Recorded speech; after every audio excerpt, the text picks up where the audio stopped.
ஒரு சின்ன பையன் என்னை தேடிட்டு ஓடி வந்தான். ஒரு கதை சொல்லுங்கன்னா, சொந்தமாக எதுவும் தெரியாதே என்ன, உங்களுக்கு சொந்தமாக எதுவும் தெரியாதுன்னு எனக்கும் தெரியும் அப்படின்னா. இந்த பையன் அடிக்கடி என்கிட்ட வந்து கதை கேட்குறவன், அதனால் என்னோட ரகசியம்லாம் அவனுக்கு அத்துப்படி. அதனால தான் அவ்வளவு தெளிவாக அடித்து விட்றான். சரி, இப்போ என்ன செய்யலாம்னு, பழைய கதை ஏதாவது ஒன்று சொல்லுங்களேன்னா. உனக்கு கிருஷ்ணதேவராயரை தெரியுமான்னு. அவர்கிட்ட நேரில் பழக்கம் இல்லை, ஆனால் அவரை பற்றி புஸ்தகத்தில் படிச்சிருக்கேன்னா. சரி, இவங்கிட்ட மேற்கொண்டு பேச்சு கொடுத்தா நம்மளை ஒரு மாதிரி ஆக்கி விடுவான் அப்படிங்கிறத யூகம் பண்ணிட்டு அவனை உட்கார வச்சு கடைசி வரைக்கும் குறுக்க பேசக்கூடாது அப்படின்னு ஒரு கண்டிஷனையும் போட்டுட்டு அந்த கதையை சொன்னேன். ஒரு சமயம் கிருஷ்ணதேவராயர் சமஸ்தானத்துக்கு ஒரு பெரிய வித்வான் வந்து சேர்ந்தாராம். என்னோட போட்டி போடுறதுக்கு இந்த ஊரில் யாராவது இருக்கீங்களா அப்படின்னு சவால் விட்டாராம். அந்த ஊரில் இருந்த பெரிய பெரிய வித்வான்லாம் இது ஏதுடா வம்பா போச்சுன்னு நினைக்க ஆரம்பிச்சிட்டாங்க. யாரும் அந்த ஆளோட போட்டி போடுறதுக்கு தயாராக இல்லை. எல்லாரும் நடுங்கிக்கிட்டு இருக்கிறாங்க. அந்த நேரத்தில் ஒருத்தன் மட்டும் தைரியமாக முன்னுக்கு வந்தான். அது யாருன்னா தெனாலிராமன். அந்த சமஸ்தானத்தில் விகட கவி அவன். என்ன அனுப்புங்க போட்டிக்கு, நான் ஜெயிச்சு காட்டுறேன்னா. உனக்கு அவ்வளவு தைரியம் இருக்குதா அப்படின்னு கேட்டாங்க. தைரியம் மட்டும்தான் என்கிட்ட இருக்குது, ஆனால் தைரியம் இருந்தால் அதிர்ஷ்டம் தேடிட்டு வருங்கிறது எனக்கு தெரியும் அப்படின்னா. அடுத்த நாள் போட்டி ஆரம்பமாச்சு. அந்த பெரிய வித்வான் வந்து நின்னார். தெனாலிராமன் எதிரில் வந்து நின்னான். அந்த வித்வான் ஒரு விரலை காட்டினார். தெனாலிராமன் பதிலுக்கு 2 விரலை காட்டினான். வித்வான் 3 விரலை காட்டினார். இவன் உடனே 4 விரலை காட்டினான். உடனே 5 விரலை காட்டினார் அவர். தெனாலிராமன் உடனே தன்னுடைய கை முஷ்டியை காட்டினான், கையை மூடி காட்டினான். அவ்வளோதான். அந்த பெரிய வித்வான் கிருஷ்ணதேவராயர் காலில் விழுந்தார். நான் தோத்துட்டேன், என் தோல்வியை ஒத்துக்கிறேன் அப்படின்னு சொல்லிவிட்டார். கிருஷ்ணதேவராயர் அவரை தனியாக அழைச்சிட்டு போய் என்ன நடந்ததுன்னு விசாரித்தார். அந்த வித்வான் விளக்கம் கொடுத்தார். ஆண்டவன் ஒருவன் தான் உண்டுங்கிறத விளக்கறதுக்காக நான் ஒரு விரலை காட்டினேன். அப்படி இல்லை, சக்தியை சேர்த்தா சக்தி சிவன் 2 பேர் உண்டுன்னு உங்கள் வித்வான் 2 விரலை காட்டினார். மூர்த்திகள் 3 பேருங்கிறதுக்காக நான் 3 விரலை காட்டினேன். வேதங்கள் 4ன்னு சொல்லி ஒரு 4 விரலை காட்டினார். பஞ்சபூதங்கள் 5ன்னு நான் 5 விரலை காட்டினேன். அதையெல்லாம் அடக்கி ஆளணும்னு சொல்லி அவர் கையை மூடி உறுதியாக காட்டினார். அடடா, உங்கள் வித்வானுக்கு எப்பேற்பட்ட அறிவு! அவர் தான் ஜெயிச்சார், நான் தோத்துட்டேன் அப்படின்னார் அவர். அப்படி சொல்லிவிட்டு அவர் போயிட்டார். அதுக்கப்புறம் தெனாலிராமனை கூப்பிட்டு என்னப்பா நடந்தது அப்படின்னு கேட்டாராம். அதுக்கு தெனாலிராமன் விளக்கம் கொடுத்துருக்குறான். அவன் முதல்ல என்னை கொன்னுடுவேன்னு அந்த வித்வான் ஒரு விரலை காட்டினான். உடனே ஒரு 2 கண்ணையும் தோண்டி விடுவேங்கிறதுக்காக நான் 2 விரலை காட்டினேன். உனக்கு நாமம் போட்டுருவேன்னு சொல்லி 3 விரலை காட்டினான். அதை அழிச்சிருவேன்னு 4 விரலை காட்டினேன். உன்னை அரைஞ்சிருவேன்னு அவன் 5 விரலை காட்டினான். நான் உங்களை குத்தி விடுவேன்னு சொல்லி கையை மூடி காட்டினேன் அப்படின்னா. இப்போ பாருங்க, ஜெயிச்சது யார்? தைரியம் மட்டும் இருந்துட்டா அதிர்ஷ்டம் தானா தேடி வருங்கிறது எவ்வளவு உண்மையாக போச்சு. அதனால் நாம் எப்பவும் தைரியமாக இருக்கணும்னு சொல்லிவிட்டு என் எதிரில் கதை கேட்டுட்டு உட்காந்துருந்த சின்ன பையனை பார்த்தேன். அவன் என்னை நிமிர்ந்து பார்த்தான். அவன் தன்னோட கை கால் 2ஐயும் ஒரு மாதிரியாக என் முன்னால் தூக்கி 20 விரலை காட்டினான். எனக்கு ஒன்றும் புரியல. இதுக்கு என்னப்பா அர்த்தம்னு கேட்டேன்.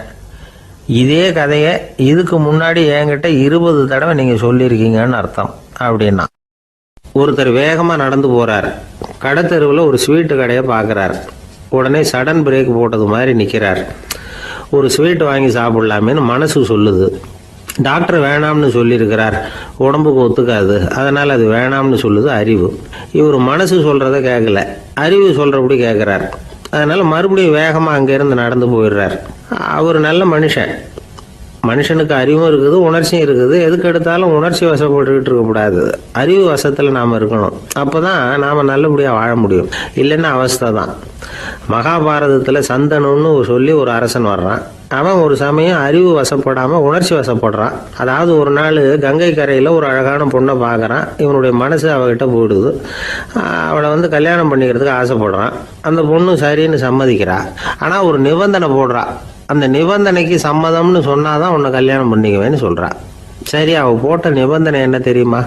இது மாதிரி, நான் உங்கள் மனசு புண்படுற மாதிரி எந்த காரியம் பண்ணாலும் நீங்கள் என்னை ஏன்னு கேட்கக்கூடாது, நான் செய்கிற காரியத்தை தடுக்கவும் கூடாது. அப்படி நீங்கள் செஞ்சால் அடுத்த கடமை நான் உங்களை பிரிஞ்சு போயிடுவேன். இதுதான் அந்த பொண்ணு போட்ட நிபந்தனை. சந்தன அரசன் இந்த நிபந்தனையை வந்து ஒத்துக்கலாமா? இதை அறிவுபூர்வமாக யோசிச்சிருந்தா இதுக்கு கட்டுப்பட்டுருக்க மாட்டான். இந்த நிபந்தனைக்கு நான் சம்மதிக்க மாட்டேன்னு தான் சொல்லியிருக்கணும். ஆனால் அவன் அந்த நேரத்தில் உணர்ச்சி வசத்தில் இருந்தான். அதனால் நீ என்ன சொன்னாலும் சரின்னு ஒத்துக்கிட்டான். அப்புறம் கல்யாணம் பண்ணிக்கிட்டான். இதனால என்ன ஆச்சு? 7 பச்சை இளம் குழந்தைகளை பிறந்த உடனே அவள் கங்கையில் தூக்கி எறிஞ்சி கொல்லக்கூடிய கோர காட்சியை இவன் ஒன்று பின்னாடி ஒன்றா பார்க்க வேண்டியதாக போச்சு. கடைசியில் 8வது குழந்தை பிறந்ததுன்னு தான் அவனுடைய அறிவு மேலோங்குது. அந்த கொடிய செயலை தடுத்து நிறுத்துறான். அந்த 8வது குழந்தை தான் பின்னாடி பீஷ்மர் ஆகிறார்.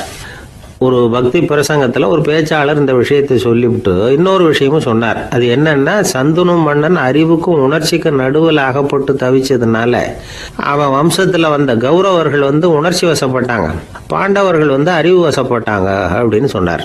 மனுஷனுக்கு உணர்ச்சியை விட அறிவு மேலோங்கி இருக்கணுங்கிறது சரிதான். ஆனால் அந்த அறிவை எப்படி உபயோகப்படுத்துகிறோங்கிறது முக்கியம். ஒருத்தர் சொன்னார், சார் இன்னைக்கு கோயம்புத்தூரில் ஒரு கல்யாணம், அதுக்கு நான் போக முடியலேன்னு நினைக்கும் பொழுது மனசுக்கு ரொம்ப வருத்தமாக இருக்குது சார் அப்படின்னார். ரொம்ப உணர்ச்சி வசப்பட்டார். அதுக்காக கவலைப்படாதீங்க சார், ஒரு வாழ்த்து தந்தி கொடுத்துருங்களேன் அப்படின்னார் இன்னொருத்தர். அது எப்படி சார் முடியும்னார் அவர். நான் தானே சார் கல்யாண மாப்பிள்ளை அப்படிங்கிறார் அந்த ஆள். ஒரு நண்பர் வந்தார். ரொம்பவும் இறுக்கமாக உடை அணிஞ்சிருந்தார். அதாவது ஆடைக்குள்ளே அவர் மாட்டிக்கிட்டு இருந்தது மாதிரி தெரிஞ்சது. ஏன் துணி குறைச்சலாக எடுத்துட்டிங்களா அப்படின்னு கேட்டோம்.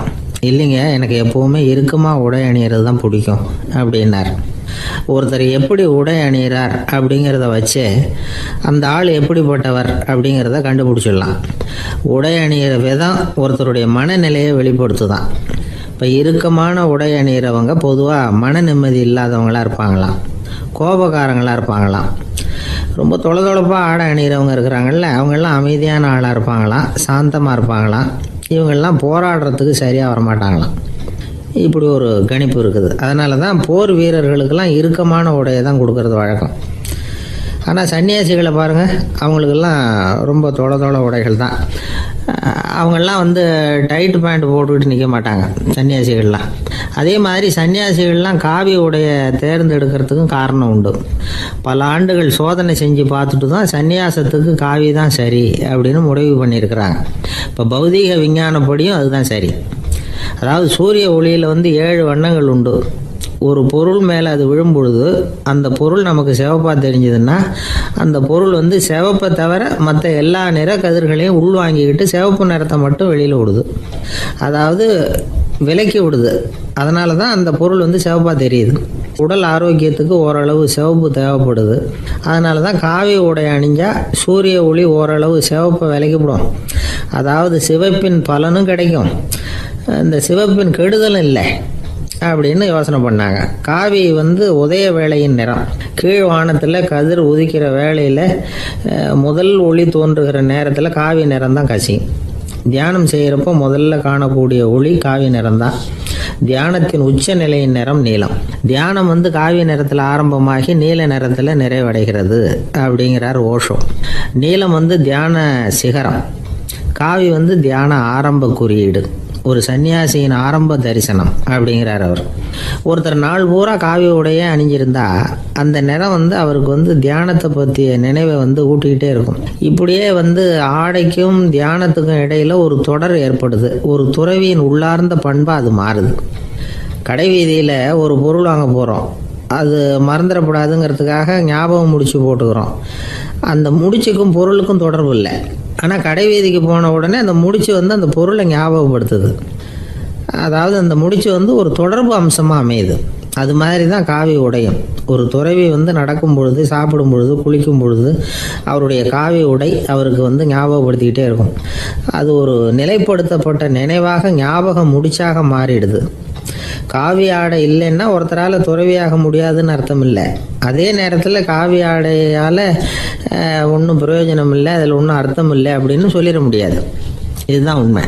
இவ்வளவு தூரம் காவி ஆடையை பற்றி சொல்கிறதுனால எல்லாரும் சன்னியாசியாக போயிடுங்கோ அப்படின்னு நாம் சொல்கிறதாக யாரும் நினச்சிடக்கூடாது. மனசுக்கும் நிறத்துக்கும் உள்ள சம்பந்தத்தை தெரிஞ்சுக்கிறதுக்காக தான் இவ்வளவும். நமக்கு தெரிஞ்ச நண்பர் ஒருத்தர் இருக்கிறார், ஆஃபீஸில் வேலை பார்க்குறவர். ஒவ்வொரு மாதமும் 20ஆம் தேதிக்கு பிறகு அவரை போய் பார்த்தீங்கன்னா காவி உடை அணிஞ்சிக்கிட்டு, கண்ணை மூடிக்கிட்டு, கை ரெண்டையும் விரித்து வச்சுக்கிட்டு தியானத்திலே உட்காந்துருப்பார். ஏன் இப்படி பண்ணுறீங்கன்னு கேட்டேன். அதாவது 20ஆம் தேதிக்கு பிறகு என் கையில் ஒரு பைசா கூட கிடையாது, ஒரு சன்னியாசி லெவலில் இருக்கிறேன், என்கிட்ட எதுவும் செலவுக்கு கேட்காத அப்படின்னு என் மனைவிக்கு நாசூக்காக உணர்த்துறதுக்காக அப்படி உட்காந்துருப்பேன் அப்படின்னு விளக்கம் கொடுக்குறார் அவர். ஒரு சராசரி மனிதனுடைய இயல்பு என்ன? இன்பம் வந்தால் துள்ளி குதிப்பான், துன்பம் வந்தால் சோர்ந்து போய் ஒரு மூலையில் உட்காந்துருவான். இவன் தான் சராசரி மனிதன். ஆனால் ஒருத்தன் இன்பம் வந்தால் அதுக்காக மகிழ்ச்சி அடையிறதில்ல, துன்பம் வந்தால் அதுக்காக சோர்ந்து போகிறதில்ல அப்படின்னு வச்சுக்கோங்க.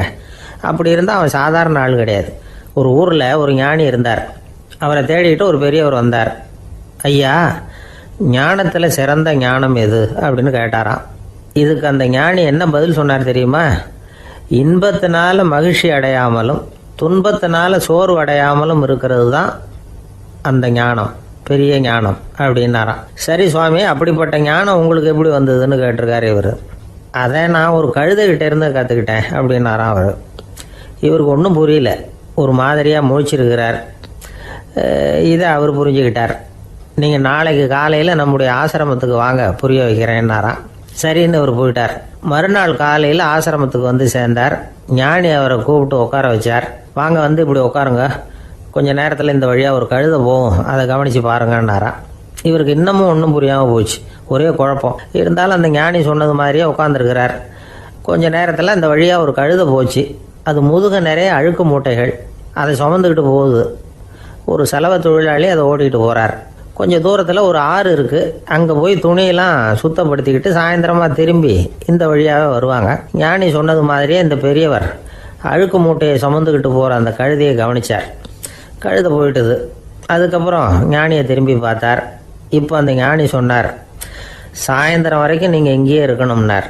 அதே மாதிரி இவர் இருந்தார். சாயந்தரமாக அந்த ஞானி சொன்னார், ஐயா, இப்போ கொஞ்ச நேரத்தில் அந்த கழுதை இந்த வழியாக திரும்பி வரும், அதையும் கவனித்து பாருங்கன்னார்.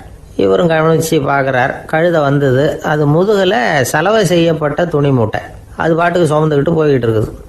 பெரியவருக்கு ஒன்றும் புரியல, பொறுமை இழந்துவிட்டார். சரி சுவாமி, இந்த கழுதைக்கும் உங்கள் ஞானத்துக்கும் என்ன சம்பந்தம் அப்படின்னார். இப்போ அந்த ஞானி விளக்கினார். ஐயா, இந்த கழுதை இதே மாதிரி தினமும் காலையில் அழுக்கு மூட்டைகளை சுமந்துக்கிட்டு ஆற்றுக்கு போகுது, மாலையில் வெண்மையான சுத்தமான துணிகளை சுமந்துக்கிட்டு திரும்பி ஊருக்கு போகுது.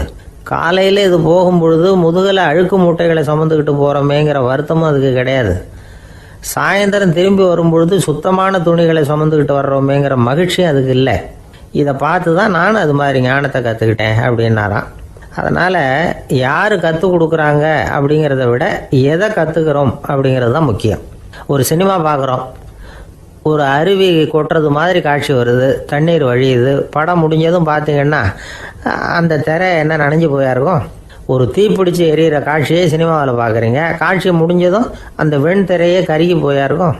படத்தில் வர்ற தண்ணீரும் நெருப்பும் அந்த திரையை பாதிக்கிறது இல்லை. நாம் அந்த திரை மாதிரி இருக்கிறதுக்கு கற்றுக்கணுமா. அந்த பக்குவம் வந்துவிட்டதுன்னா இன்பமும் துன்பமும் நம்ம எதுவும் செய்யாது. ஒரு சினிமாவை பார்க்குற வரைக்கும் சிரிக்கலாம், அழலாம், பார்த்துட்டு வெளியில் வரும்பொழுது அழுதுகிட்டே வரக்கூடாது. ஒருத்தர் வந்தார், அப்படி படம் முடிஞ்சு வெளியில் வரும்பொழுது அருவி மாதிரி கண்ணீர் சிந்திக்கிட்டே வரார். ஏன் சார், படம் அவ்வளவு சோகமா அப்படின்னு கேட்டார். இன்னொருத்தர், இல்லை சார், கூட்டம் ரொம்ப குறைச்சல் சார், மொத்தம் படம் பார்க்க வந்தவங்களே 15 பேர் தான் சார் அப்படின்னார் கண்ணீரை தொடச்சிக்கிட்டே. அதுக்கு நீங்கள் ஏன் சார் அழறீங்கன்னு கேட்டார் அவர். இந்த படத்தோட தயாரிப்பாளரே நான் தான் சார் அப்படின்னாரா இவர். ஒரு நீதிமன்றம், அங்கே ஒரு கொலை வழக்கு சம்பந்தமாக விசாரணை நடந்துக்கிட்டு இருக்குது. அந்த வழக்கறிஞர் ரொம்ப தீவிரமாக வாதாடிக்கிட்டு இருக்கிறார். தன்னுடைய கட்சிக்காரர் நிரபராதிங்கிறது அவருக்கு நல்லா தெரியும். அதனால தான் அவர் சார்பாக வாதாடுறதுக்கே ஒத்துக்கிட்டார். அப்படி அவர் மும்முரமாக வாதாடிக்கிட்டு இருக்கிற சமயத்தில் அவசரமாக தந்தி ஒன்று சேர்ந்தது. அதை வாங்கி படித்து பார்த்தார். அதுக்கப்புறம் அதை மடித்து தன்னுடைய கோட்டு பையில் வச்சுக்கிட்டு தொடர்ந்து வாதாட ஆரம்பிச்சிட்டார். பேசி முடித்தார். அதுக்கப்புறம் அங்கே கோர்ட்டில் இருந்த சக வக்கீல்கள் அவர்கிட்ட வந்தாங்க. தந்தி ஒன்று வந்ததே, என்ன விஷயம் அப்படின்னு விசாரிச்சாங்களாம். அப்போ அவர் சொல்லியிருக்கிறார், ஊரில் சிகிச்சைக்காக போயிருந்த என்னுடைய மனைவி இறந்து போனதாக தந்தி வந்திருக்குது அப்படின்னாராம். மற்ற வக்கீல்களுக்கு அதிர்ச்சி. என்னங்க இது, மனைவி இறந்ததை விட கேஸு முக்கியமாக உங்களுக்கு அப்படின்னு கேட்டிருக்கிறாங்க. இறந்து போன என் மனைவி மறுபடியும் திரும்பி வர போகிறதில்ல, ஆனால் என்னுடைய கட்சிக்காரர் ஒரு கொலை வழக்கில் மாட்டிக்கிட்டார், அவரும் நிரபராதி, அவர் உசுரை நான் காப்பாற்ற வேணாமா, இதுதான் என்னுடைய கடமை அப்படின்னாராம். இப்படி இவர் சொன்னதும் எல்லாரும் அப்படியே திகைச்சு போய் நின்றுட்டாங்களாம். சரி, கடமைக்கு முக்கியத்துவம் கொடுத்த அந்த வழக்கறிஞர் யார் தெரியுமா? அவர் தான் இரும்பு மனிதர் சர்தார் வல்லபாய் பட்டேல். குஜராத் மாநிலத்தில் 1875 அக்டோபர் 31 அன்றைக்கு ஜாவேரி பாய் அப்படிங்கிறவருக்கு 4வது பிள்ளையாக அவர் பிறந்தாராம். இந்த ஜாவேரி பாய் யார் தெரியுமா? ஜான்சி ராணி லட்சுமி பாய் போர் படையில் ஒரு வீரராக பணிபுரிஞ்சவர். இளம் வயசில் வல்லபாய் பட்டேல் ரொம்ப சிரமப்பட்டு படிச்சிருக்கார். விடாமுயற்சி வெற்றியை கொடுத்தது. கல்லூரியிலையும் காலடி வச்சார். அதுக்கப்புறம் வக்கீல் பட்டத்தையும் வாங்கினார். பிரிட்டிஷ் ஆட்சி நடந்துக்கிட்டு இருந்த சமயம் குஜராத்தை சேர்ந்த பர்டோலி தாலுக்காவில் விவசாயிகள் மேலே அரசாங்கம் திடீர்னு நில வரியை வசதி விட்டு தான். ஏழை விவசாயிகள் ரொம்ப கஷ்டப்பட்டுருக்காங்க. அரசாங்கம் வரி செலுத்தாத விவசாயிகளின் நிலங்களையெல்லாம் ஜப்தி செஞ்சுதான்.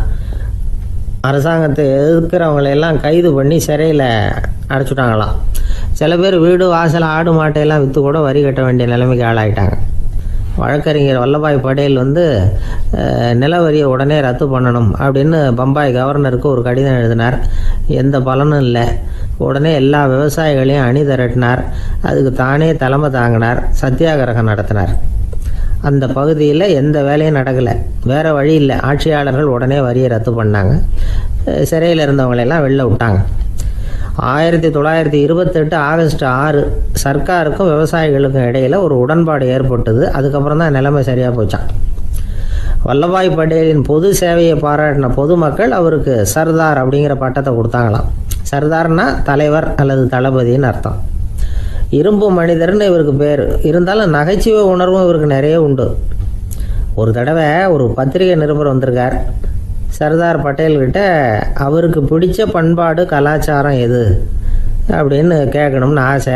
அதனால் அவரை பார்த்து கேட்டாராம், ஏங்க உங்களுக்கு பிடிச்ச கல்ச்சர் எது அப்படின்னு கேட்டிருக்கார். இதுக்கு சர்தார் பட்டேல் சொன்ன பதில் என்ன தெரியுமா? எனக்கு பிடிச்ச கல்ச்சர் அக்ரிகல்ச்சர் அப்படின்னாராம். ஒரு நண்பர் சினிமா படம் தயாரிக்கிறவர், அவர்கிட்ட ஒரு நாள் பேசிக்கிட்டு இருந்தேன். அது எப்படி சார், நீங்கள் எடுக்கிற எந்த படமும் கையை கடிக்காத அளவுக்கு எடுத்துடுறீங்களே, அது எப்படின்னு கேட்டேன். அது ஒன்றும் பெரிய விஷயம் இல்லை சார். பெண்களுக்குன்னு சில உருக்கமான காட்சிகள், இளைஞர்களுக்குன்னு சில நடனங்கள், அடிதடி காட்சிகள், அப்புறம் வயசானவங்களுக்குன்னு சில ஆன்மீக காட்சிகள், சின்ன பிள்ளைங்களுக்கு சிரிப்பு, இப்படி எல்லாமும் சேர்த்து நான் படம் எடுக்கிறேன். மசாலா படம்னு பேர்.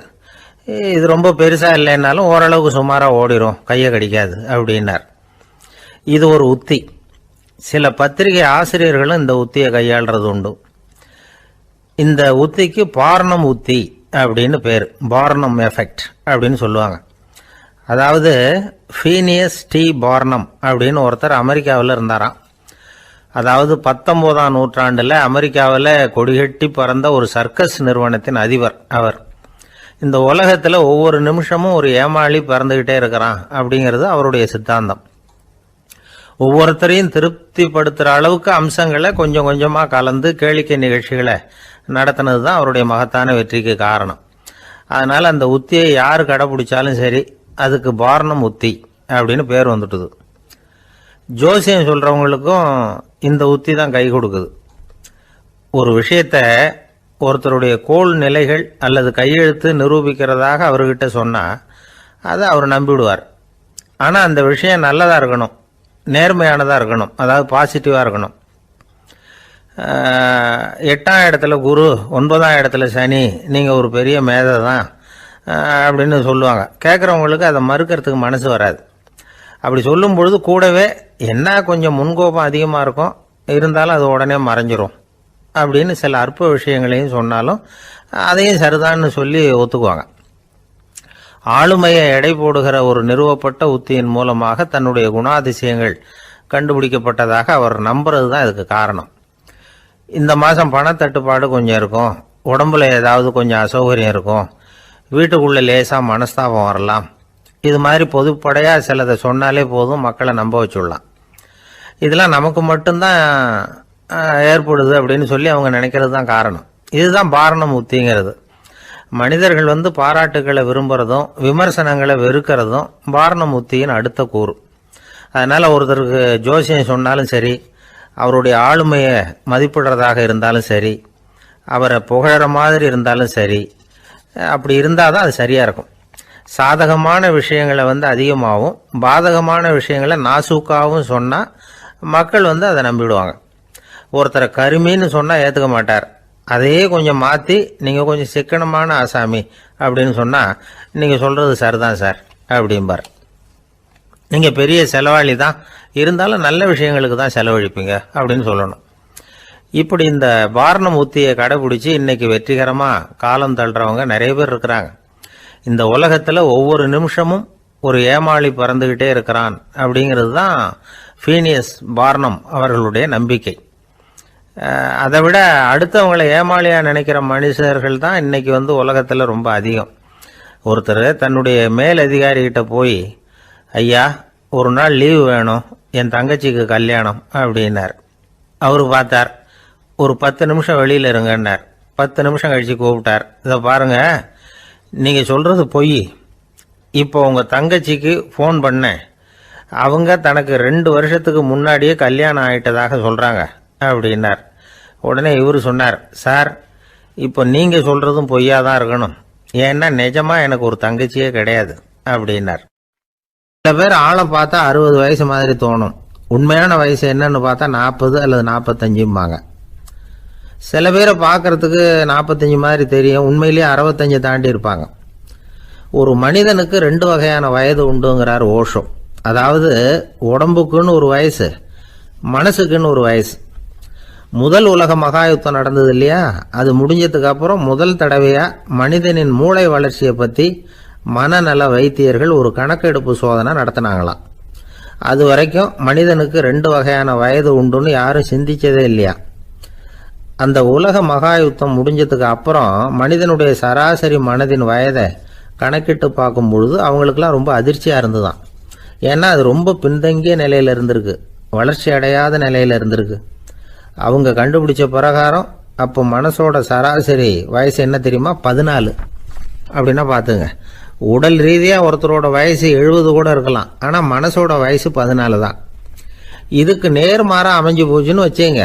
அதாவது ஒருத்தருக்கு உண்மையிலேயே 14 வயசு, அதாவது உடலோட வயசு 14, அவரோட மனசின் வயசு 70ன்னு வச்சுக்கோங்க. இப்படி அமைஞ்சுட்டுதுன்னா அவர் சீக்கிரம் ஞானத்தன்மை அடைஞ்சிருவார் அப்படின்னு அர்த்தம். இப்போ நமக்கெல்லாம் உடம்போட வயசு மனசோட வயசு ரெண்டும் ஒன்றா இருந்துட்டா அதுவே போதும், அதுவே பெரிய விஷயம். இப்போ எமர்சன் கிட்ட போய் ஒருத்தர் கேட்டாராம், உங்கள் வயசு என்ன அப்படின்னு. அவர் உடனே பதில் சொல்லியிருக்கார், 360 வருஷம் அப்படின்னாராம். கேட்டவர் குழம்பி போயிட்டார். அவர் என்ன சொல்கிறாரு, 360 வயசா, என்ன நம்ம காதில் தான் சரியாக விழலையா? எமர்சன் எப்பவும் உண்மையை பேசுகிற ஒரு சிறந்த அறிவாளி, அவர் இப்படிலாம் பொய் சொல்ல மாட்டாரே அப்படின்னு ஒரு யோசனை பண்ணிக்கிட்டே இவர் மறுபடியும் அவர் கிட்ட போனாராம். ஐயா நீங்கள் சொன்னது சரியாக என் காதில் விழலை, அதனால் மறுபடியும் கேட்குறேன், உங்கள் வயசு என்ன அப்படின்னாராம். எமர்சன் மறுபடியும் சொல்லியிருக்கிறார், 360 வருஷம்னு. வந்தவருக்கு உண்மையிலேயே அதிர்ச்சியாக போட்டுது. அதுக்கப்புறம் மெதுவாக ஆரம்பிச்சாராம், ஐயா நீங்கள் சொல்கிறத என்னால் ஏற்றுக்க முடியாது, எப்படி பார்த்தாலும் இப்போ உங்களுக்கு வயசு ஒரு 60க்கு மேலே இருக்காதுன்னு நினைக்கிறேன் அப்படின்னாராம். நீங்கள் சொல்கிறது சரிதான், அது என் உடம்போட வயசுன்னாராம் எமர்சன். அப்படின்னா ஏற்கனவே நீங்கள் சொன்னது அப்படின்னு கேட்டிருக்காரு, அது என் மனசோட வயசு அப்படின்னாராம். நம்மளை பொறுத்த வரைக்கும் அறிவு தூசு படிஞ்சிருக்கு, அது மாதிரியே அன்பும் மாசுபட்டிருக்கு. இது ரெண்டையும் சுத்தம் பண்ண வேண்டியிருக்குது, அப்போ தான் நாம் சரியான வயசில் வாழ முடியும். ஒரு ஆசாமி இருக்கிறார், அவருக்கு உடம்போட வயசு அதிகம், மனசோட வயசு ரொம்ப குறைச்சல், குழந்தை மாதிரி. அவர் ஒரு ஆஸ்பத்திரியில் படுத்திருக்கிறார். நர்சம்மா எல்லாருக்கும் மருந்து கொடுத்துட்டு போகிறாங்க. கொஞ்ச நேரம் கழித்து திரும்பி வந்தாங்க. அப்போ இவர் அந்த அம்மாவை கூப்பிட்டு சொல்கிறார், இதை பாருங்கள் சிஸ்டர், நீங்கள் எல்லாருக்கும் சின்ன சின்ன மாத்திரையாக கொடுத்துட்டு எனக்கு மட்டும் நீளமான மாத்திரையாக கொடுத்துட்டீங்க, முழுங்கிறதுக்கு ரொம்ப கஷ்டமாக போச்சு, இனிமேல் எனக்கும் சின்ன மாத்திரையாக கொடுங்க சிஸ்டர் அப்படின்னாராம். அந்த அம்மா உடனே அதிர்ச்சியாகி தலையில் அடிச்சுக்கிட்டாங்களாம். நான் கஷ்டப்பட்டு மாத்திரையை முழுங்கினத்துக்கு நீங்கள் ஏமா தலையில் தட்டிக்கிறீங்க அப்படின்னு கேட்டிருக்காரு இவர். இதுக்கு அவங்க சொல்லியிருக்கிறாங்க, நான் உங்களுக்கு கொடுத்துட்டு போனது மாத்திரை இல்லைங்க, அது தெர்மாமீட்டர் அப்படின்னாங்களாம். ஒருத்தர் ஓடி வந்தார், இன்னொருத்தரை பார்த்து, சார் உங்கள் சைக்கிளை ஒரு நாள் இரவல் கொடுங்களேன், பக்கத்து ஊருக்கு போயிட்டு வர வேண்டியிருக்கு அப்படின்னார். இவர் சைக்கிளை கொடுத்து பத்திரமா கொண்டுட்டு போங்கன்னார். சார் இதை பத்திரமா கொண்டு போகிறேன், கவலையே வேணாம், ஏன்னா இது உங்களோட சைக்கிள் அப்படின்னு நான் நினைக்கல, என்னோட சைக்கிளாக நினைக்கிறேன். அப்படின்னார். அதுக்கப்புறம் தான் இவருக்கு உண்மையாகவே பயம் வந்துட்டுது. ஏன்னா அவர் சொன்னது மாதிரி அதை தன்னோட சைக்கிளாகவே நினச்சி தள்ளிட்டு போட்டா என்ன பண்ணுறது? எது எதை நம்முடையதா நினைக்கணுங்கிறதுக்கு ஒரு வரையறை இருக்குது. சில பேர் ஆஃபீஸையே வீடாக நினச்சி விடுறது உண்டு. அப்படிப்பட்டவங்க கூட வீட்டை ஆஃபீஸாக நினைக்கிறது இல்லை. ஏன்னா வீட்டில் இவர் ஆஃபீஸராக நடந்துக்க முடியறதில்ல. இதெல்லாம் ஒரு பக்கம் இருக்கட்டும். இப்போ விஷயத்துக்கு வருவோம். பொறியியல் மேதை டாக்டர் விஸ்வேஸ்வரய்யா இருந்தார் இல்லையா, பாரத ரத்னா விருதெல்லாம் கொடுத்தாங்களே. ஆஃபீஸ் வேலை வேற, சொந்த வேலை வேற அப்படிங்கிறதுக்கு ஒரு உதாரணமாக இருந்தவர் அவர். மைசூர் மகாராஜா கிட்ட திவானா இருந்தார். அவர் ஒரு நாள் அரசாங்க வேலை காரணமாக வெளியூர் போயிருந்தார். ஹாசன்கிற ஊருக்கு பக்கத்தில் ஒரு பயண மாளிகை, அங்கே தங்கிவிட்டார். ராத்திரி அங்கே தங்கி இருந்துட்டு விடிஞ்சதும் ஊருக்கு திரும்புறதாக திட்டம். ராத்திரி தூங்குறதுக்கு ரொம்ப நேரம் ஆயிட்டுது. ரொம்ப நேரம் வரைக்கும் அரசாங்க சம்பந்தப்பட்ட வேலைகளையே பார்த்துக்கிட்டு இருக்கிறார். அரசாங்க ஃபைல்கள் நிறைய இருந்தது. அதையெல்லாம் ஒவ்வொன்றா எடுத்தார், படித்து பார்த்தார், பரிசீலனை பண்ணார். அதில் எழுத வேண்டியதை எழுதினார், கையெழுத்து போட்டார். ஒரு வழியாக அந்த வேலையெல்லாம் முடிஞ்சுது. அதுக்கப்புறம் என்ன பண்ணார்னா, தன்னுடைய சூட்கேஸை திறந்தார். அதிலிருந்து 2 மெழுகுவத்தியை எடுத்து கொளுத்தி வச்சார். அந்த பயண மாளிகையில் அது வரைக்கும் எரிஞ்சுக்கிட்டு இருந்த மின்சார விளக்குகளை அணைச்சுட்டார். அதுக்கு பிறகு அந்த மெழுகுவத்தி வெளிச்சத்தில் சில புத்தகங்களை தொடர்ந்து படிக்க ஆரம்பிச்சிட்டார். அந்த பயண மாளிகையில் பணியாளராக இருந்தவர் இதை பார்த்துட்டு ஓடி வந்தார். மறுபடியும் மின் விளக்கு போடுறதுக்காக போனார். விஸ்வேஸ்வரய்யா அதை பார்த்துட்டு போட வேணாம்ட்டாராம். இது வரைக்கும் நான் அரசாங்க அலுவல்களை கவனிச்சுக்கிட்டு இருந்தேன், அதனால மின் விளக்குகள் அப்போ எரிஞ்சதில் தப்பு இல்லை. இப்போ நான் புத்தகம் படிச்சுக்கிட்டு இருக்கேன், இது என்னுடைய சொந்த வேலை. இங்கே இருக்கிற மின் விளக்கு அதுக்காக ஏன் எரியணும் அப்படின்னு கேட்டாராம்.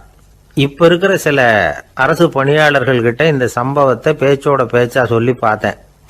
அவங்களால இதை ஜீரணிக்கவே முடியல. நேர்மை தேவைதான் சார், அதுக்காக அவ்வளவு தூரத்துக்கு அது தேவையா அப்படிங்கிறாங்க. விஸ்வேஸ்வரய்யா அப்படி பண்ணினது தான் ஒரு நேர்மையாளர் அப்படின்னு இந்த உலகத்துக்கு நிரூபிக்கணுங்கிறதுக்காக இல்லை. தான் அப்படி நடந்து காட்டினா தன்னை சுற்றி இருக்கிறவங்களும் அதை கேள்விப்படுறவங்களும் முடிஞ்ச அளவுக்கு பொது வாழ்க்கையில் அரசு பணியில் நேர்மையை கடைபிடிக்க முயற்சி பண்ணலாமே அப்படிங்கிறதுக்காகத்தான். இப்போவும் சில பேர் இருக்கிறாங்க, இவங்க ஆஃபீஸ் வேற வீடு வேறன்னு நினைக்கிறது இல்லை, அவ்வளோ உரிமை. ஒருத்தர் அப்படிதான், அவருக்கு அவசரமாக 5000 ரூபா தேவைப்பட்டது. ஆஃபீஸு பணத்தை எடுத்துக்கிட்டார். அந்த நேரம் பார்த்து ஆடிட் வந்துட்டுது. ஆப்பிட்டுக்கிட்டார். விசாரணை நடக்குது. அவர் சொல்கிறார், சார் நான் நேரம் காலம் பார்க்காம ஆஃபீஸில் வேலை செய்வேன். ஏன்னா அதை என்னோட ஆஃபீஸாக நினைக்கிறேன். அவசரத்துக்கு அந்த பணத்தை எடுத்தேன், மறுபடியும் வச்சுடலாம்னு தான் இருந்தேன். அதுக்குள்ளே இப்படி ஆயிட்டுது.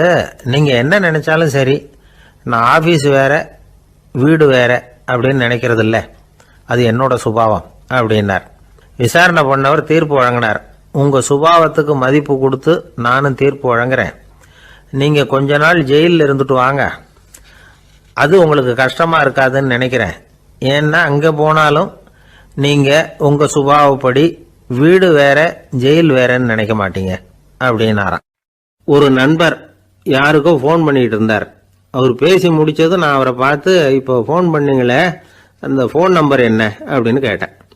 அவர் தலையை சொரிஞ்சுக்கிட்டார், ஞாபகம் வரலன்னார். சரி சார் அதை விடுங்க, உங்கள் மனைவி பேர் என்ன அப்படின்னு கேட்டேன். மாலதின்னார். என்ன சார் இது வேடிக்கை, கொஞ்ச நேரத்துக்கு முன்னாடி பேசின ஃபோன் நம்பர் மறந்து போச்சு. எப்போவோ கல்யாணம் பண்ணிக்கிட்ட மனைவி பேர் மறக்கலை, அதை கரெக்டாக சொல்லிவிட்டீங்களே அப்படின்னு கேட்டேன். அவர் என்ன ஒரு மாதிரியாக பார்த்தார். அவர் அப்படி என்னை பார்த்ததில் ஒன்றும் தப்பு இல்லை, ஏன்னா நாம் எல்லாருமே அப்படித்தானே. ஒரு குறிப்பிட்ட காரியத்துக்காக தொலைபேசியில் ஒருத்தட்ட பேசுகிறோம், அதுக்கப்புறம் அந்த எண் நமக்கு அனாவசியம், அதனால் மறந்துடுறோம். இதுக்கு பேர் தான் தற்காலிக ஞாபகம். ஆனால் மனைவி பேரை மறந்துட முடியுமா? முடியாது. அது அவசியமான ஒன்று. அடிக்கடி அந்த பேரை உபயோகப்படுத்துகிறோம், அதனாலேயும் அது முக்கியங்கிறதுனாலேயும் அதை மறக்கிறது இல்லை. இதுக்கு பேர் நிரந்தர ஞாபகம். சரி, இந்த தற்காலிக ஞாபகம் நிரந்தர ஞாபகம், இது 2 ஞாபக அளவுகளையும் கட்டுப்படுத்துறது எது அப்படின்னா மூளைக்குள்ள நடக்கிற மின்சார நடவடிக்கைகள் தான். தற்காலிக ஞாபகம் ஒரு மின்னல் மாதிரி தோன்றி மறையுது. நிரந்தர ஞாபகம் ஒரு படிவம் போல மூளையில படிஞ்சுடுது. ஒரு சம்பவத்தின் பல பிரதிகள் மூளையில பல்வேறு பகுதிகளிலேயும் படியறதுனால ஒன்று மறைஞ்சாலும் மறந்தாலும் இன்னொன்று மறையறதில்லை. இப்படிப்பட்ட நிலைமையில தான் தொண்டையில இருக்கு, வாயில் வரமாட்டேங்குது சார் அப்படிமா. ஒருத்தருக்கு எந்த துறையில ஆர்வமும் ஈடுபாடும் அதிகமோ அது சம்பந்தமான ஞாபக சக்தி அதிகமா இருக்கும். தொழிலை விரும்புகிற ஒரு டெலிபோன் ஆபரேட்டருக்கு எண்கள்லாம் நல்ல ஞாபகம் இருக்கும். அது மாதிரி கவிஞர்களுக்கு வார்த்தைகள் நல்ல ஞாபகத்தில் இருக்கும். இது ஒரு பக்கம் இருந்தாலும் ஒரு மூளை எண்களை விட எழுத்துக்களை விட படங்களை ரொம்ப சுலபமா ஞாபகத்தில் வச்சுக்குது. புரிஞ்சுக்கிற தன்மை, அனுபவம், புத்தி கூர்மை இது கூடி குறையிறத பொறுத்து ஞாபக சக்தியும் ஏறும் இறங்கும்.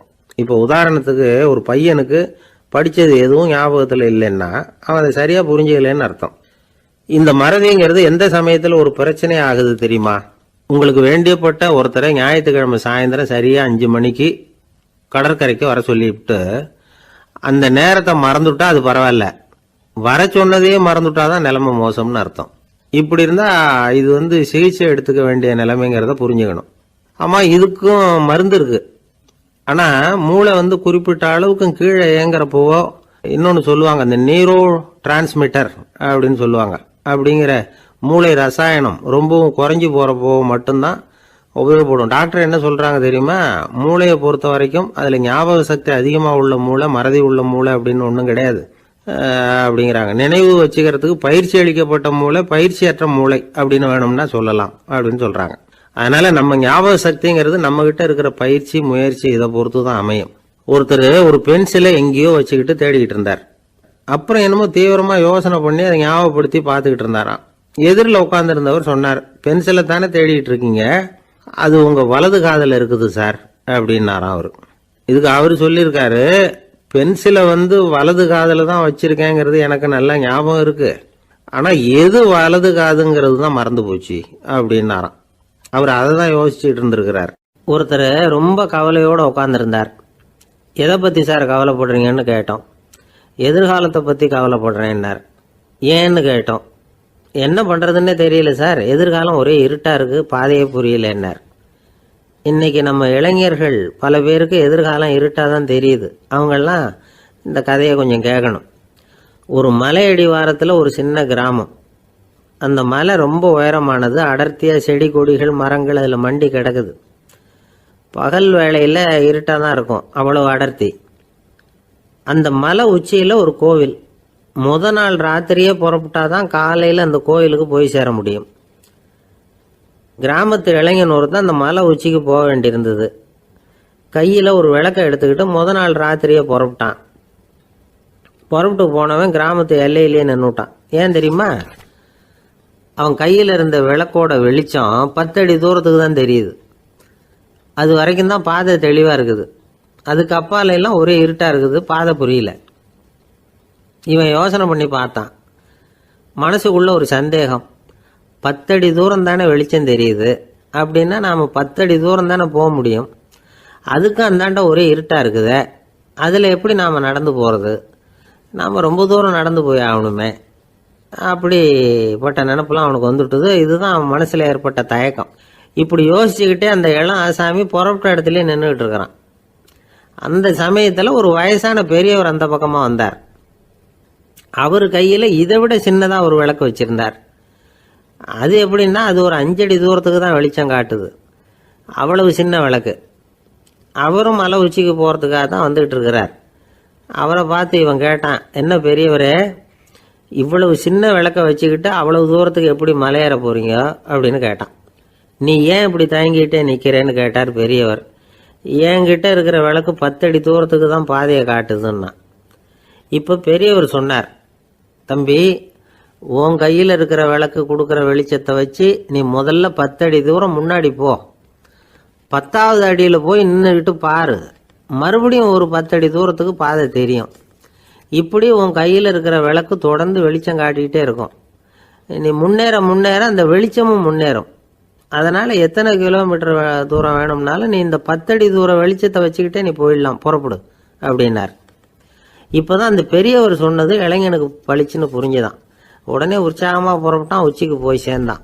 இந்த கதையிலேருந்து நாம் புரிஞ்சுக்க வேண்டியது என்ன தெரியுமா? நீண்ட கால திட்டம் ஒன்று போடும் பொழுது நமக்கு முன்னாடி இருக்கிறத மறந்துட்டு மனசை போட்டு குழப்பிக்க கூடாது. உங்கள் கையில் என்ன இருக்கோ அதுலேயே உங்கள் எதிர்காலம் மறைஞ்சிருக்குது. கண் முன்னாடி தெரியறத வச்சு ஆரம்பிங்க, போக போக வழி தானா புலப்படும் அப்படிங்கிறார் ஒரு பெரியவர். பெரிய பயணங்களையெல்லாம் இப்படி தான் நடத்த வேண்டியிருக்கும். ஒவ்வொரு அடியாக எடுத்து வச்சா ஓடி போய் சேர்ந்து விடலாம். மலைச்சு போய் நின்றுட்டா நின்றுக்கிட்டே இருக்க வேண்டியது தான். நம்ம ஆள்லாம் ரொம்ப மோசமான இருக்கிறாங்க. ஒருத்தன் அப்படி தான் நீண்ட தூர பிரயாணம் ஒன்று புறப்பட்டான். ரயில் போய்கிட்டே இருந்தது. கொஞ்சம் தூரம் போச்சு, பாதி வழியில் கையில் வச்சுருந்த டிக்கெட்டை காற்றுல விட்டுட்டான். ஐயோ என் டிக்கெட்டு போயிட்டுதே அப்படின்னு கத்த ஆரம்பிச்சிட்டான். பக்கத்தில் இருந்த பெரியவர் அவனை பார்த்து பரிதாபப்பட்டு, கவலைப்படாத தம்பி, போனா போகுது, வேற டிக்கெட் வாங்கிக்கலாம் அப்படின்னு ஆறுதல் சொன்னார். அதுக்கு அவன் சொல்கிறான், சார் நான் அதுக்காக அழலை, அந்த டிக்கெட்டு கிடைச்சா தானே நான் எந்த ஊருக்கு போகணுங்கிறது எனக்கு தெரியும் அப்படிங்கிறான். ஒரு அம்மா, அவங்களுக்கு 35 வயசு இருக்கும். குடும்பத்தில் எந்த கஷ்டமும் இல்லை. இருந்தாலும் காரணம் இல்லாமல் பிள்ளைங்க பேரில் கோவப்படுறது, எரிஞ்சு விடுறது அவங்க வழக்கம். பிள்ளைங்க அழும். உடனே அவங்க மனசும் சங்கடப்படும். இன்னொரு அம்மா, நல்ல வேலையில் இருக்கிறவங்க, வாரத்துக்கு ஒரு தடவையாவது தலைவலி வந்துடும். இவங்களுக்கெல்லாம் உடம்புல எந்த கோளாறும் இல்லை, மனசு மட்டும் சரியாக இருக்காது. தூக்க மாத்திரை கையில் வச்சுருப்பாங்க. 30-35 வயசுடைய பெண்களுக்கு சர்வசாதாரணமாக காணப்படுகிற மனக்கோளாறு இது. இதுக்கு பேர் மனவாட்டம், டிப்ரெஷன், மனமடிவு அப்படின்னு சொல்லலாம். இந்த நோய்க்கு அறிகுறி என்ன தெரியுமா? மனசில் வருத்தமான உணர்வு இருக்கும். அடிக்கடி அழலாம் போல தோணும். முன்னால எல்லாம் எந்தெந்த செயலில் ஆர்வம் இருந்ததோ அதெல்லாம் குறைஞ்சிரும், அல்லது சுத்தமாகவே ஆர்வம் இல்லாமல் போயிடும். சில பெண்கள் இளம் வயசில் பக்கத்தில் இருக்கிறவங்க கிட்ட கலகலப்பாக பேசுவாங்க, வீட்டை அலங்கரிக்கிறதுல ஆர்வம் இருக்கும். இப்போ அதில் எல்லாம் ஆர்வம் இல்லாமல் போயிடும். எந்த வேலை செஞ்சாலும் சீக்கிரம் களைப்பு அடைஞ்சுடுறது மாதிரி ஆகிடும். நமக்கு யாருமே உதவியாக இல்லை, நம்ம எல்லாரும் கை விட்டுட்டாங்க போல இருக்குதே அப்படிங்கிற உணர்வுலாம் உண்டாகும். தன்னைத்தானே குறை சொல்லிக்குவாங்க. நாம் தப்பு பண்ணிவிட்டோம் போல இருக்குதே அப்படின்னு தோணும். குற்றம் பண்ணிட்டதா நினச்சி கஷ்டப்படுவாங்க. பசி இருக்காது, தூக்கத்தில் தொந்தரவு இருக்கும். அடிக்கடி செத்து போடலாங்கிற உணர்வு வரும். தற்கொலை பண்ணிக்கலாங்கிற எண்ணம் உண்டாகும். சில பேர் தற்கொலை முயற்சியில் கூட ஈடுபடுவாங்க. சில பேருக்கு பலவிதமான உடல் வலிகள் இருக்கும், பலவீனம் இருக்கும், சீக்கிரமாக களைப்படைஞ்சு போடுவாங்க. இதெல்லாம் மனவாட்ட நோய்க்கான தன்மைகள். இந்த மனவாட்டம், அதாவது டிப்ரெஷனை 2 வகையாக பிரிக்கலாமா. ஒன்று தானாக உண்டாக்கிக்கிறது, இன்னொன்று எதிர் விளைவை உண்டு பண்ணுகிற அல்லது நரம்பு சம்பந்தப்பட்ட டிப்ரெஷன். தானாக உண்டாக்கிக்கிற மனவாட்ட நோய் இருக்கு பாருங்கள், அதுக்கு ஏதாவது சூழ்நிலை காரணமாக இருக்கலாம், அல்லது இல்லாமலும் போகலாம். மூளையில் டொப்பாமைன் அல்லது செரட்டோனின் இதோட அளவு குறையும் பொழுது இந்த டிப்ரெஷன் உண்டாகுது. இதுக்கு ஓரளவு பிறவி காரணங்கள் கூட இருக்கலாம். குடும்பத்தில் வேற சிலருக்கும் வரலாம். பாதிக்கப்பட்ட பெண்ணை பார்க்கறதுக்கு பலவீனமாக தெரியும், கடுமையான குற்ற உணர்வு இருக்கும், தனியாக இருக்கிறதுக்கு ஆசைப்படுவாங்க, நடு ராத்திரியில் எழுந்திரிச்சு உட்காந்து கஷ்டப்பட்டுக்கிட்டு இருப்பாங்க, கொடூரமான முறையில் தற்கொலை பண்ணிக்க முயற்சி பண்ணுவாங்க, தீ வச்சுக்கிறது, அமிலத்தை குடிக்கிறது, தூக்கில் தொங்குறது. இப்படி தானாக வரவழைச்சிக்கிற மனவாட்ட நோய் மறையக்கூடிய நோய். ஒரு தடவை வந்தால் 3லேருந்து 6 மாதம் வரைக்கும் நீடிக்கும். இடைப்பட்ட காலங்களில் நோயாளி இயல்பாக இருப்பார். எதிர் விளைவை உண்டு பண்ணுகிற அல்லது நரம்பு சம்பந்தப்பட்ட மனவாட்ட நோய் எப்படின்னா, கணவன் மனைவி, மாமியார் மருமகள், இப்படிப்பட்ட உறவு முறை பிரச்சனைகள், தோல்விகள், எரிச்சல்கள், ஆபீஸ் பிரச்சனை, இப்படிப்பட்ட சூழ்நிலையால் உண்டாகிறது. எல்லாத்துக்கும் மருந்து இருக்குது, மார்க்கம் இருக்குது, கவலைப்பட வேண்டியதில்லை, தைரியமாக இருக்கணும். உளவியல் மருத்துவம் இதுக்கு ரொம்ப உபயோகமாக இருக்கும். சில பெண்களை பாருங்கள், அவங்க எதுக்கும் அலட்டிக்கிறது இல்லை. ஒரு அம்மா அப்படி தான் தன்னுடைய கணவனை அழைச்சிக்கிட்டு ஒரு மனநோய் மருத்துவர்கிட்ட வந்தாங்க. டாக்டர், எங்கள் வீட்டுக்காரர் திடீர்னு ஒரு மாதிரி ஆயிட்டார், வித்தியாசமாக நடந்துகிறார். எப்படின்னா, இவர் தன்னையே ஒரு ஒட்டடை பூச்சியாக நினச்சிக்கிட்டு இருக்கிறார். அப்படி நினச்சிக்கிட்டு தன்னுடைய தலையாலேயே வீட்டில் உள்ள ஒட்டடையெல்லாம் தொடச்சிக்கிட்டு இருக்கிறார் அப்படின்னாங்க. எவ்வளவு நாளாக அப்படி இருக்குதுன்னு கேட்டார் டாக்டர். 1 வாரமாக அப்படி இருக்குது அப்படின்னாங்க அந்த அம்மா. அப்படின்னா முன்னாடியே ஏன் அழைச்சிட்டு வரல அப்படின்னு கேட்டார் டாக்டர். வீடு பூரா சுத்தமாகட்டுமேனு பார்த்துக்கிட்டு இருந்தேன் டாக்டர் அப்படின்னாங்களாம் அந்த அம்மா. ஒரு ஊரில் ஒரு ஞானி இருக்கிறார், ரொம்ப பெரிய ஞானி, ரொம்ப வயசாயிட்டுது. கடைசி காலத்தில் அவர்கிட்ட சில பேர் வந்தாங்க. உங்கள் குரு யார் அப்படின்னு கேட்டாங்க. அவர் நிமிர்ந்து பார்த்தார். எனக்கு ஆயிரக்கணக்கான குருமார்கள் உண்டு, அவங்க பேரெல்லாம் சொல்லணும்னா இந்த காலம் பத்தாது, ஆனால் முக்கியமான ஒரு 3 பேரை பற்றி மட்டும் உங்களுக்கு சொல்கிறேன் அப்படின்னாராம். அப்புறம் சொன்னார், அந்த 3 பேரில் ஒருத்தன் ஒரு திருடன். ஒரு சமயம் ஒரு பாலைவனம் வழியாக நான் போய்கிட்டு இருந்தேன். அப்போது வழி தவறி போய் ஒரு கிராமத்துக்கு போயிட்டேன். அது இருட்டு நேரம், நடு ராத்திரி, ஊரே உறங்கி போச்சு. அந்த நேரத்தில் ஒரு ஆள் மட்டும் ஒரு வீட்டு சுவத்தில் ஏதோ பண்ணி உள்ளே நுழையிறதுக்கு முயற்சி பண்ணிகிட்டு இருக்கிறான். அவங்கிட்ட போய் நான் இன்னைக்கு இங்கே எங்கே தங்க முடியும் அப்படின்னு கேட்டேன். அதுக்கு அவன், இந்த ராத்திரி வேளையில் அது ரொம்ப சிரமம், ஒரு திருடனோட உங்களால் தங்க முடியும்னா நீங்கள் என்னோட தங்கலாம் அப்படின்னா. நான் அவங்க கூட 1 மாதம் தங்கியிருந்தேன். ஒவ்வொரு நாள் ராத்திரியும் இப்போ நான் என்னுடைய வேலைக்கு போகிறேன், நீங்கள் ஓய்வு எடுத்துக்கோங்க அப்படின்னு சொல்லிவிட்டு போவான். அவன் திரும்பி வந்த உடனே உனக்கு ஏதாவது கிடைச்சிதான்னு நான் கேட்பேன். அதுக்கு அவன், இன்னைக்கு ராத்திரி ஒன்றும் இல்லை, நாளைக்கு மறுபடியும் முயற்சி பண்ணுவேன் அப்படின்பா. எப்பவும் அவன் நம்பிக்கை இழந்ததே கிடையாது, எப்பவும் சந்தோஷமாகவே இருப்பான். நானும் ரொம்ப காலமாக தியானம் பண்ணிக்கிட்டே இருந்தேன், ஒன்றுமே நடக்கலை. ஆனால் நான் என்ன பண்ணேன் தெரியுமா, மனசு வருத்தப்படும், நம்பிக்கை இழந்துருவேன். அப்போல்லாம் அந்த திருடனுடைய விடாமுயற்சி தான் ஞாபகத்துக்கு வரும். அதனால் அந்த திருடன் எனக்கு ஒரு குரு.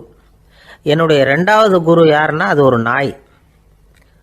இது எப்படின்னா, ஒரு சமயம் எனக்கு ரொம்ப தாகமாக இருந்தது. ஒரு நதியை நோக்கி போய்கிட்டு இருந்தேன். அப்போ ஒரு நாயும் வந்தது. அதுக்கும் தாகம். ஓடி வந்து ஆற்றை பார்த்தது. அதோட நிழல் வந்து ஆற்றுல தெரிஞ்சது. அதை பார்த்ததும் பயந்துட்டுது. அதாவது அது தன்னுடைய சொந்த உருவத்தையே கண்டு பயந்தது. அதை பார்த்து குறைக்குது, திரும்பி ஓடிச்சு. ஆனால் அதுக்கு தாகம் அதிகமாக இருந்ததுனால அது மறுபடியும் திரும்பி வந்தது. பார்த்தா மறுபடியும் தண்ணியில் நாயோட உருவம் தெரியுது. இப்படி சில தடவை பண்ணிச்சு. இருந்தாலும் கடைசியில் தண்ணியில் குதிச்சுட்டுது துணிஞ்சி. இப்படி குதித்த உடனே அதோட உருவமும் மறைஞ்சுட்டுது. இதை பார்த்தேன். நான் என்ன புரிஞ்சுக்கிட்டேன்னா, எவ்வளவுதான் பயம் இருந்தால் கூட ஒருத்தன் தைரியமாக காரியத்தில் இறங்கணும் அப்படிங்கிறத புரிஞ்சுக்கிட்டேன். இந்த போதனை அந்த நாய்கிட்ட இருந்து எனக்கு கிடைச்சிது. இது ஒன்று. அடுத்தது என்னுடைய 3வது குரு யாருன்னா அது ஒரு சின்ன குழந்தை. நான் ஒரு சமயம் ஒரு நகரத்துக்கு போனேன். அங்கே ஒரு குழந்தை எரிகிற மெழுகுவத்தி ஒன்று எடுத்துக்கிட்டு வந்தது.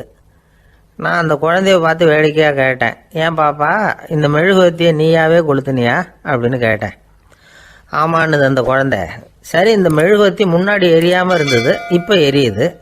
இந்த மெழுகுவத்திக்கு வெளிச்சம் எங்கேருந்து வந்தது, அதை எனக்கு காட்ட முடியுமா அப்படின்னு கேட்டேன் அந்த குழந்தைகிட்ட. இதுக்கு அந்த குழந்தை சிரிச்சுக்கிட்டு அந்த மெழுகுவத்தியை ஊதி அணைச்சுட்டுது. அதுக்கப்புறம் என்னை பார்த்து கேட்டுது, இப்போ இந்த மெழுகுவத்தியின் வெளிச்சம் போனதை பார்த்தீங்க இல்லையா, அது எங்கே போச்சுன்னு எனக்கு சொல்லுங்க அப்படின்னுது. அந்த குழந்தை இப்படி கேட்டதும் என்கிட்ட இருந்த ஆணவம் அழிஞ்சுட்டுது. நான் படித்ததெல்லாம் அந்த வினாடியில் சுக்கு நூறாக போயிட்டுது. என்னுடைய முட்டாள்தனத்தை நான் உணர்ந்தேன் அப்படின்னு இவ்வளவும் அந்த ஞானி விவரமாக சொன்னாராம். அதனால் நாம் இன்னார்கிட்டே இருந்து தான் இதை கற்றுக்கணுங்கிறது இல்லை, யாருக்கிட்டே இருந்தும் எதையும் கற்றுக்கலாம். நம்மால் ஒருத்தன் ஒரு நாய் வளர்த்துக்கிட்டு இருந்தான். அந்த நாய்க்கு வால் கிடையாது. யாரோ ஏற்கனவே வெட்டி எடுத்துட்டாங்க. இந்த நாய் தான் சார் எனக்கு குரு, அதுகிட்டே இருந்து கூட நான் பாடம் கற்றுக்கிட்டு இருக்கிறேன் அப்படின்னா. அப்படி என்ன கற்றுக்கிட்டேன் இந்த வால் இல்லாத நாய்கிட்டே இருந்து அப்படின்னு கேட்டோம். நாம் யாருக்கிட்டையும் வாலாட்டக்கூடாது அப்படிங்கிற பாடத்தை அதுகிட்டே இருந்து தான் நான் கற்றுக்கிட்டேன் அப்படின்னா. இந்த உலகத்தில் எவ்வளவோ உயிரினங்கள் இருக்குது, ஒவ்வொன்றும் ஒவ்வொரு விதமாக சண்டை போடுது. இப்போ 2 மாடு சண்டை போட்டுக்குதுன்னு வச்சுங்க, என்ன பண்ணும், 2 முட்டிக்கும். அதுக்கு சண்டை போடுறதுக்கு ஆயுதமாக உபயோகப்படுறது அதோட கொம்பு. 2 சேவல் சண்டை போட்டுக்குதுன்னு வச்சுங்க, அதுக்கு ஆயுதமாக உபயோகப்படுறது அதோட கால் நகம். காலால் தான் அது ஒன்றோட ஒன்று சண்டை போட்டுக்கும்.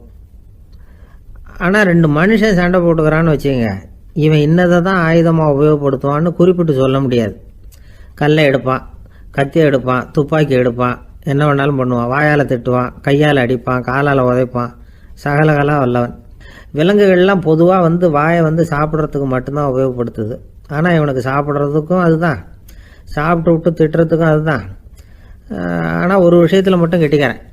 அதாவது நாம் சண்டை போட்டுக்கிட்டாலும் பரவாயில்லை, கோழிகள் சண்டை போடாமல் இருக்கணும் அப்படின்னு ஆசைப்படுறான். எதுக்காக? கோழிகள் சண்டை போடாமல் இருந்தால் நிறைய முட்டைகள் போடுமா, அதுக்காக தான் இந்த அக்கறை. கோழி பண்ணை வச்சிருக்கிறவங்களுக்கு இது ஒரு பெரிய பிரச்சனை. அதாவது பண்ணையில் இருக்கிற கோழிகளுக்குள்ளே அடிக்கடி சண்டை வந்துடும். அதனால் முட்டை உற்பத்தி குறைஞ்சிரும். சரி, இதுக்கு என்ன பண்ணுறது? பண்ணையில் போய் உட்காந்துக்கிட்டு தினமும் பஞ்சாயத்து பேசிகிட்டு இருக்க முடியுமா? அமெரிக்காவில் கோழி பண்ணை வச்சுருக்கிற ஒருத்தர் இதை பற்றி யோசனை பண்ணி பார்த்தாராம். ஒரு வழியையும் கண்டுபிடிச்சிருக்கார். கோழிக்கெல்லாம் மூக்கு கண்ணாடி மாட்டி விட்டுட்டோம்னா அது சண்டை போடுற குணம் குறைஞ்சிரும், முட்டை அதிகமாகிடும். அந்த கண்ணாடியில் உள்ள லென்ஸு சிவப்பு நிறத்தில் இருக்கணும், அவ்வளவுதான் அப்படின்னு அவர் கண்டுபிடிச்சாராம். இது ஏற்கனவே நடைமுறையில் கண்டுபிடிக்கப்பட்ட ஒரு விஷயம். ஆனால் எல்லா கோழிக்கும் சிவப்பு மூக்கு கண்ணாடி எப்படி மாட்டி விடுறது? அப்படியே மாட்டி விட்டாலும் அது நழுவாமல் இருக்கணுமே. இப்போ நாமெல்லாம் நடு விரலால் மூக்கு கண்ணாடி நடுவில் தொட்டு அப்படி ஸ்டைலாக சரி பண்ணிக்கிறோம். அது மாதிரி கோழி எப்படி சரி பண்ணிக்கும்? இதுதான் பிரச்சனை. இதுக்கு அவர் என்ன வழி கண்டுபிடிச்சாருன்னா, கோழிக்கெல்லாம் மூக்கு கண்ணாடிக்கு பதிலாக விழியொட்டு வில்லைகள், கான்டாக்ட் லென்ஸ், அதை பொருத்தி விட்டா என்ன அப்படின்னு யோசனை பண்ணார். அதே மாதிரி பண்ணார். அதே மாதிரி செஞ்சு பார்த்தார், வெற்றி. அதுக்கப்புறம் கோழியெல்லாம் சண்டை போட்டுக்கலையாம், சமாதான பிரியர்கள் ஆகிட்டு தான். கோழிகளுக்கு இயல்பாகவே சண்டை போடுற குணம் உண்டு. ஆனால் அதோட கண்ணுக்கு பார்க்குற பொருள்லாம் ரோஜா நிறத்துலையோ அல்லது இன்னும் சொல்ல போனால் அழுத்தமான சிவப்பு நிறத்துலையோ தெரிஞ்சதுன்னா சண்டை போடுற குணம் குறைஞ்சிருதான். அந்த சமயத்தில் அது அதிகமாகவும் முட்டையிட ஆரம்பிச்சுடுதான். அதே நேரத்தில் இறை எடுக்கிறத கூட குறைச்சிக்குதான்.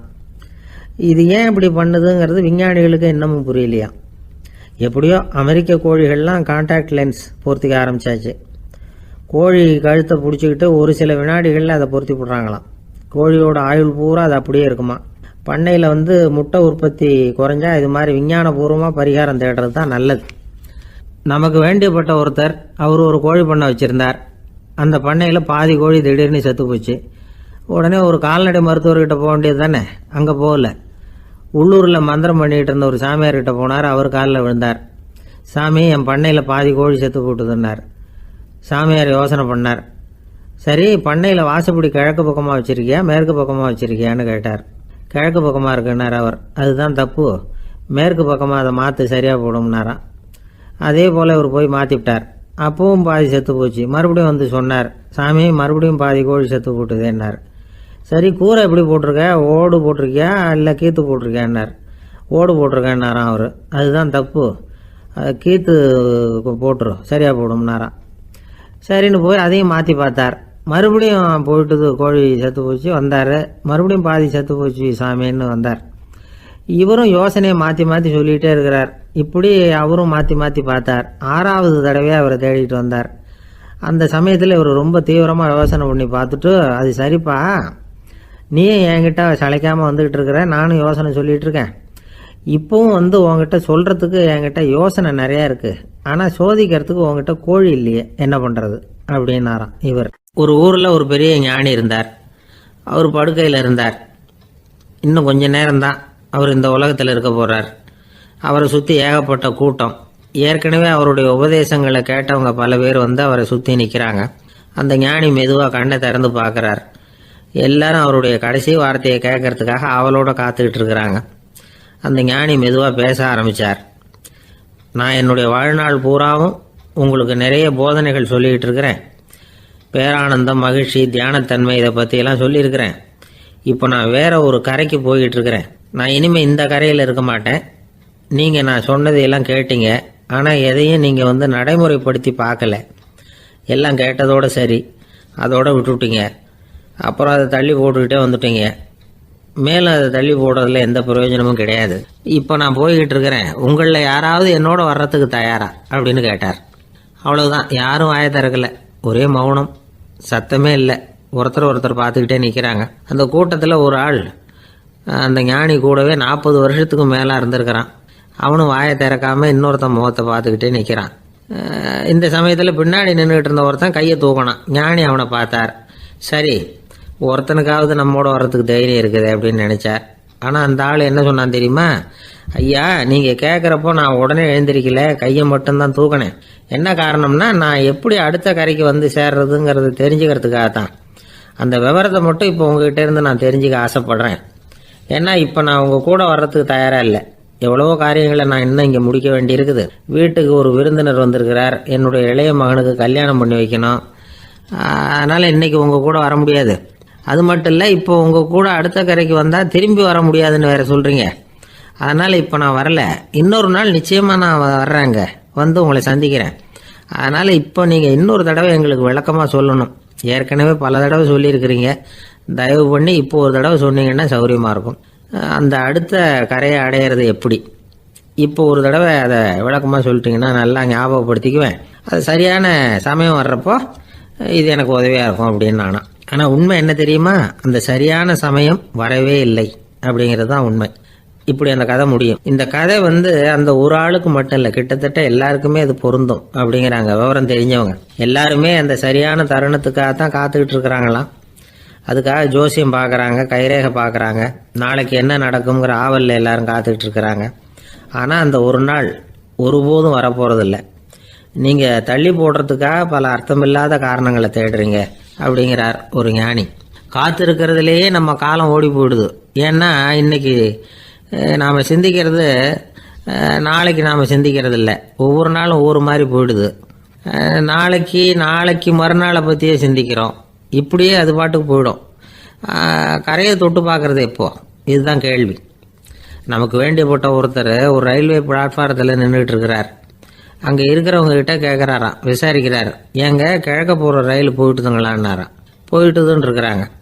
கொஞ்ச நேரம் கழிச்சு ஏங்க மேற்க போகிற ரயில் போயிட்டுதுங்களான்னு கேட்டிருக்காரு. போயிட்டுதுங்களான் இருக்காங்க. அப்புறம் கொஞ்ச நேரம் கழிச்சு மறுபடியும் ஏங்க 10:30 மணி வண்டி போயிட்டுதான்னு கேட்டிருக்காரு. தொடர்ந்து காலையிலேருந்து சாயந்தரம் வரைக்கும் இப்படி ஒரே இடத்துல நின்றுட்டு கேட்டுக்கிட்டே இருக்கிறார். இதை பார்த்துக்கிட்டு இருந்த ஒருத்தர் அவர்கிட்ட ஏங்க நீங்கள் எங்கே போகணும் அப்படின்னு கேட்டாராம். இவர் மெதுவாக சொன்னாராம், இந்த ரயில்வே லைனை தாண்டி அந்த பக்கம் போகணும் அப்படின்னாராம். ஆஃபீஸில் வேலை பார்க்குற ஒருத்தர் வந்தார். பேசாமல் ஒரு 10 நாள் லீவு போட்டுடலாமா பார்க்குறேன் அப்படின்னார். ஏன்னு கேட்டோம். என்னுடைய மேலதிகாரி ஒரு முசுடு சார், அவர்கிட்ட வேலை பார்க்குறது ரொம்ப கஷ்டமாக இருக்குது அப்படின்னார். ஆஃபீஸில் வேலை பார்க்குறவங்கெல்லாம் ஒரு விஷயத்தை நல்லா ஞாபகத்தில் வச்சுக்கணும்.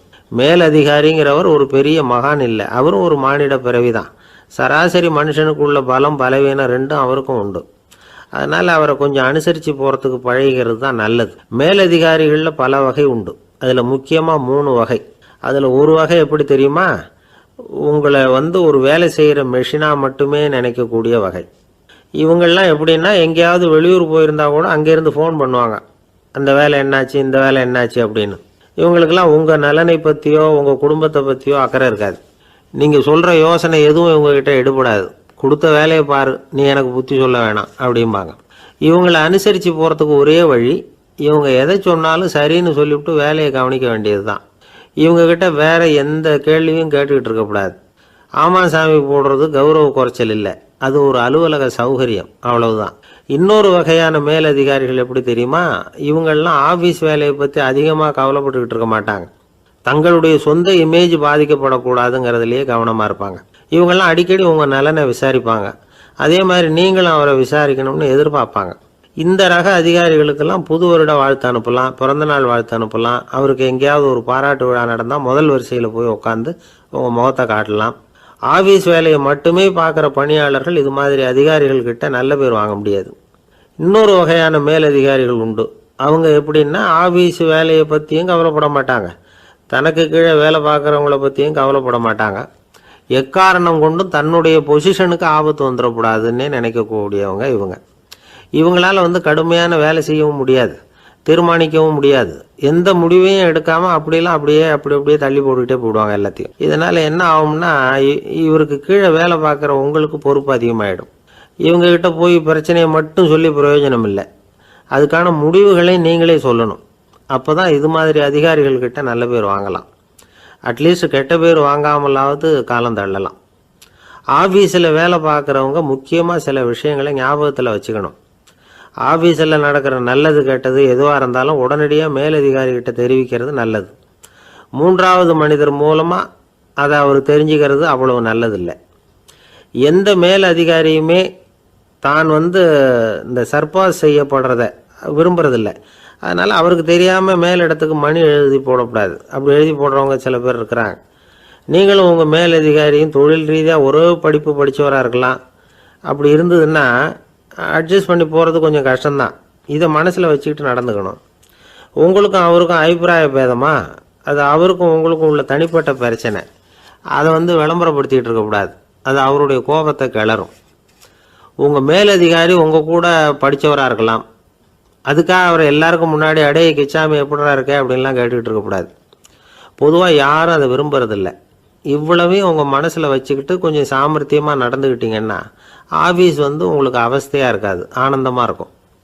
ஒரு மேலதிகாரி தன்கிட்ட வேலை பார்க்குற ஒருத்தரை பற்றி ரொம்ப பெருமையாக சொன்னாராம். எங்கள் ஆஃபீஸில் எவ்வளவோ பேர் வேலை பார்க்குறாங்க, எல்லாரும் தினமும் வந்து ஏதாவது பிரச்சனைகளை சொல்லி